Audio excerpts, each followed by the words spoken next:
Between, among. వీటిని use చేయడంలో confuse అవ్వడం కామనే. But once you clear today, you want mess it up again. So let's make grammar easy today. Okay, now listen carefully. Between is used when you're talking about two or more specific people or things.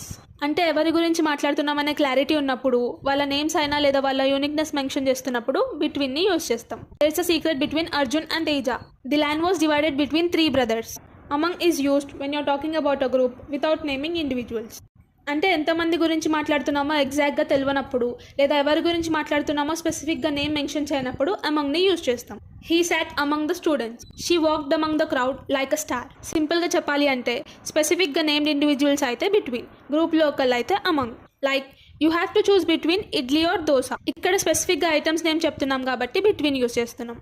But if I say choose something from the menu, there are many items among them. ఇక్కడ మెన్యూలో చాలా items ఉన్నాయి కానీ మనం item name mention చేస్తలేము. So here we use among. Now a quick test for you. Comment your answers below. Hope you found it helpful. Thank you. Bye bye.